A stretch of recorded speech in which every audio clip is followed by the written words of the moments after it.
intelligence, ang kakayahan ng mga makina na mag-isip na parang tao. Nasa cellphone natin yan at nasa mga computer desktop. Ang problema, baka para sa ilan sa atin, ito na rin ang papalit sa ating trabaho. Yan ang babalang nakasaad sa Philippine Country Report ng International Monetary Fund o yung IMF na nilabas nito lamang Disyembre. Sa findings po ng IMF, tinatayang 36% ng mga trabaho sa Pilipinas maaaring maapektuhan ng artificial intelligence. Katumbas po yan ng halos 4 sa bawat 10 trabahador sa Pilipinas. Pero hindi naman po ibig sabihin na mawawalan ng trabaho ang 4 na trabahador na yan. Ibig lamang po sabihin, kakailanganin nilang mag-adjust at mag-adapt kung gusto nilang manatili sa trabaho. So, ilan talaga nanganganib mawalan ng trabaho? Sa taya po ng IMF, 14% ng mga Pilipinong trabahador ang nanganganib. Katumbas po yan ng isa sa bawat 7 trabahador na Pilipino na baka mawalan ng hanap buhay dahil sa AI. Ano pong mga uri ng trabaho na nanganganib? Ito po ang graph na nilabas ng IMF. Ito pong kulay pula. Yan po yung mga trabahong mas nanganganib papalitan ng AI. Pansinin po ninyo, pinakatinatamaan daw talaga ang nagbibigay lamang ng tinatawag na clerical support. Tatamaan din po yung mga nasa services and sales at dito po sa technicians. Ito pong kulay berde naman. Ito, yan po ang mga trabahong hindi masyadong maapektuhan ng AI. Kita po ninyo, hindi apektado mga elementary occupations. Ito pong nandito. O yung mga simpleng trabaho. Ang mga nasa agrikultura.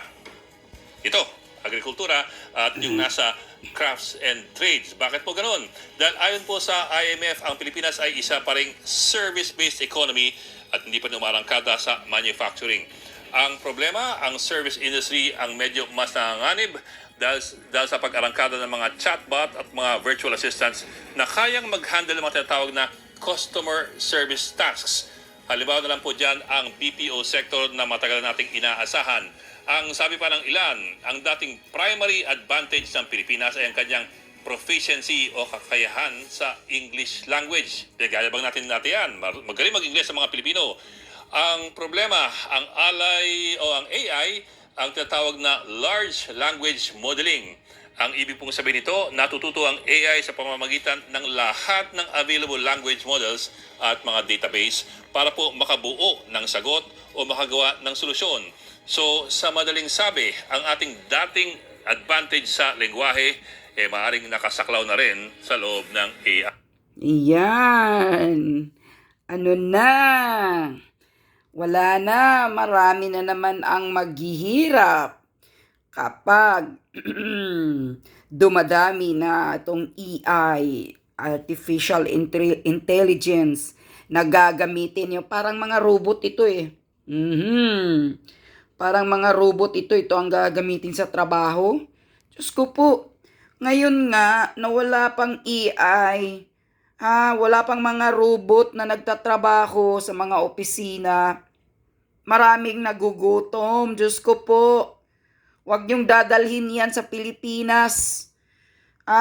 Kung sino man itong kupal na nag-iisip nito, huwag niyong dadalhin yan sa Pilipinas, yung AI na yan. Dahil maraming mamamatay sa gutom, maraming mawawala ng hanap buhay.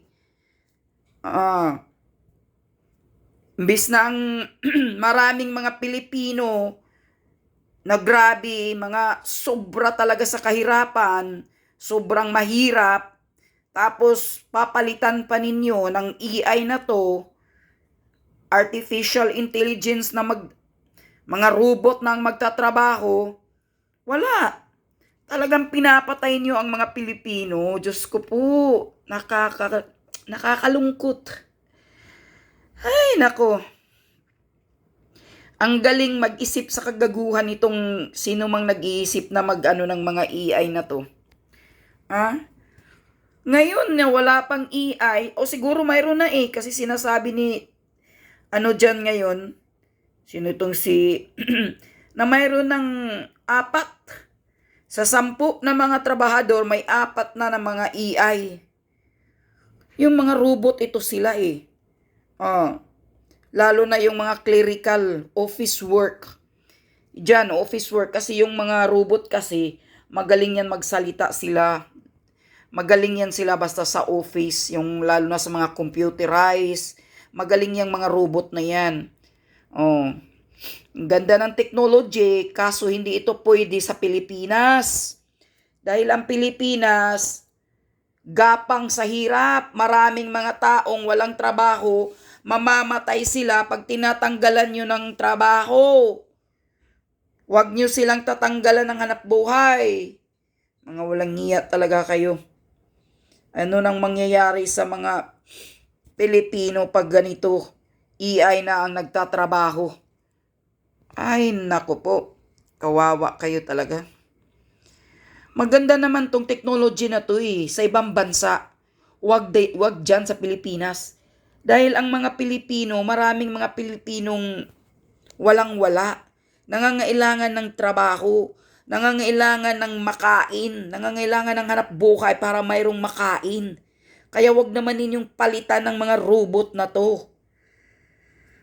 Ay, wala kayong utak Hindi itong AI na ito, itong mga artificial intelligence na to, hindi ito pwede sa Pilipinas. Hindi yan pwede. Dahil ang Pilipinas, nako, ilang milyon ang poverty. Gumagapang sa hirap. Nagdidepende lang sa trabaho para makakain. Tapos tatanggalan nyo pa ng hanap buhay, AI ipapalit ninyo. Hindi wala talaga kayong kwintang gobyerno kung ganyan ang gagawin ninyo sa mga Pilipino. Gusto pa nga ng mga Pilipino, karamihan dyan, naghahanap pa nga yung iba, gusto pa nga nila magkaroon ng dobling trabaho para lang magkaroon sila ng dobling income na matustusan nila yung pamilya nila. Tapos ngayon tatanggalan nyo pag darating itong AI na puro robot na lang ang magmaniobra sa trabaho. Ay nako po. Lalo na yung mga clerical clerk, mga sa opisina. Maganda-handa na kayo. Dahil papalitan kayo ng mga robot na to. Tangina to. Okay naman to Doon nyo to ilalagay sa mga progressive countries tulad ng Singapore, Japan, o kung saan-saan sa Amerika. Doon nyo ilalagay ang mga AI na yan. Di yan pwede sa Pilipinas. Huwag kayong maggaya-gaya. Kayong sinong nag-ano dito sa Pilipinas, huwag kang maggaya-gaya sa ibang bansa. Hindi pwede yan. Dahil maraming mga Pilipinong mahihirap. Maraming mga Pilipino ngayon mga patay gutom. Walang trabaho. Pag walang trabaho, hindi makakain. Patay ang pamilya. Tapos papalitan nyo ng AI. Ay putragis. Kagaguhan yata to Langya.